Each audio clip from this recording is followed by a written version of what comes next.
Teacher and student is one of the oldest relationships known to humanity. Despite this, Turn on the mic. oh. Hello? Red light? Hello? Let me try that again. Yes. Teacher and student is one of the oldest relationships known to humanity. Despite this, it is also one of the most variable and unique. I spent my time for senior seminar this summer teaching others how to play the guitar. And I immediately noticed large differences in the teaching processes for all of my students. Each person was different in the way they learned and applied their knowledge. This led to me needing to adapt the way I taught to each of my students.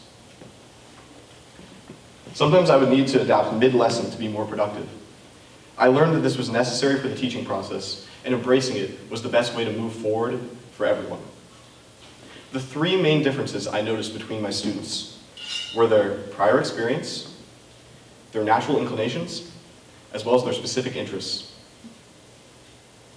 The first major factor in how a student learns is their prior experience in the subject. For example, one of my students, Molly, already knew a little bit about playing the guitar. Because of this, she got a head start compared to my other students. This did not mean she was a better student, it simply meant that she was further along in her guitar playing journey. On the other hand, one of my other students, Tavin, barely had any musical background at all. This led to him starting at a much simpler level, because he simply lacked the foundational knowledge that Molly already had. Again, this is not to say that he was a worse student.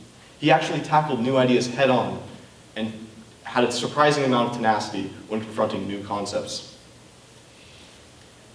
When someone is struggling with apprehending new information, consider that it may be gaps in their prior knowledge that are preventing them from acquiring new knowledge. Filling in these gaps is important to make sure that they can move forward and have a good understanding of what they're learning. This leads well into the next aspect of differences between students, their natural inclination. Natural inclination could be thought of as raw talent, but limiting it just to this definition can be harmful. Aside from someone's natural ability, natural inclination can refer to their physical differences, the applied effort they put towards a certain subject area, as well as their learning and study habits, with many other factors as well. To give an example, Tavin was new, but showed a great natural inclination. First, he had a great spirit and a great perseverance as well. He would chip away at roadblocks he was presented with until he broke through. In many of the situations Tavin found himself in, others would have given up, but not him. On the other hand, some have less natural inclination. One of my other students, Sam, found it physically much harder to play the instrument. Sam started earlier in the summer. However, as it went on, him and Tavin drew closer in terms of their overall progression, simply because Tavin was physically better suited to play guitar. It's important to note that this is okay. The main reason why using the term raw talent can be harmful is just this. If you call someone not cut out for something, you're limiting their potential because you're ignoring other factors that can contribute to their difficulty. When teaching others, help them to improve their skills and habits and acknowledge factors that are outside of their control and adapt and move past them. In the end, the only way to improve your natural inclination towards a subject is by improving your study habits and your effort. Particularly your effort is often very influential, is often very impacted by your interest in a subject area. Specific interest refers to the preference for certain subjects or more specific areas of those subjects. For example, a student could enjoy math, but they could also enjoy the portion of math that has to do with creating interesting graphs. Out of my students, Molly showed specific interest in playing chord-based pop songs to play along to songs that she liked. Her specific interest allowed her to pick up these songs faster because she would play them outside of practice as well as listen to them in her free time. Sam was more interested in learning riffs and phrases from rock and roll. This allowed him to be more engaged, just like Molly, because he was more familiar with and enjoyed this material more. At the end of the day, students will not learn anything if they aren't engaging with the material, and your job as a teacher is to give them a solid chance of doing so. If I switched the material that I was teaching Molly and Sam, both of them would probably not have enjoyed my lessons nearly as much, and they definitely would have made a lot less progress. Catering to the specific interests of your students is key to make sure they enjoy learning and get the most out of your class. While learning takes work, I think we can all agree that learning about something we are interested in hardly feels like work at all. I'd like to close by showing some videos of my students this summer. First is Tavin, who was able to play this, his very first lesson. Might need to unmute it.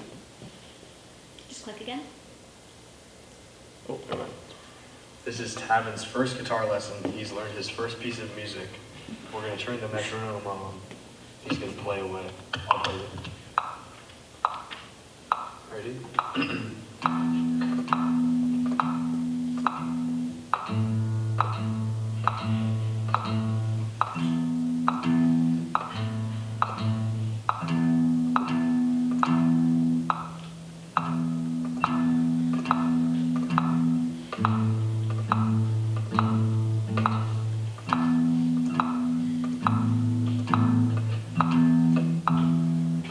Yippee!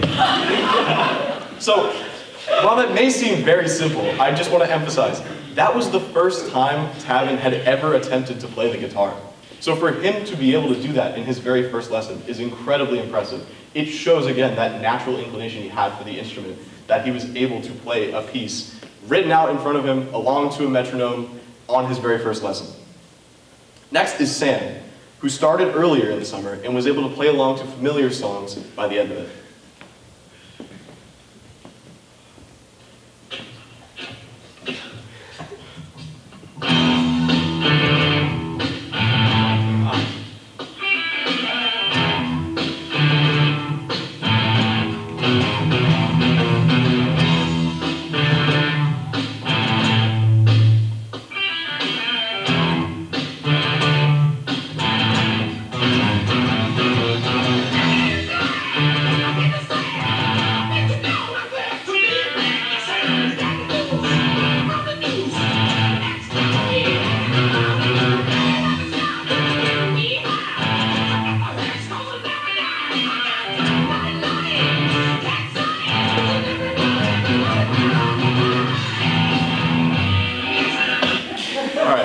So, Sam was able to play along to a song that he already knew.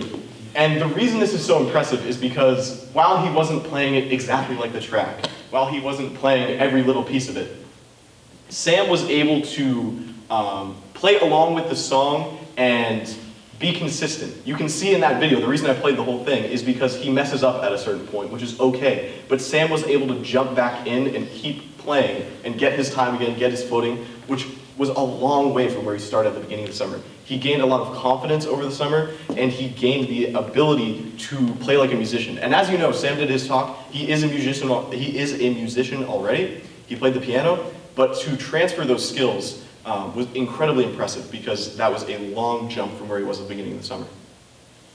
Finally, Molly, my sister, was able to play along to a song that she knew as well that used more complicated chords and rhythms than my other students, particularly because she had that prior knowledge, so I'll let that play. Ready? Yep. Recording? Mm-hmm.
So, Molly was able to play a song that was much more complicated than any of my other students because, again, her prior knowledge, her prior experience,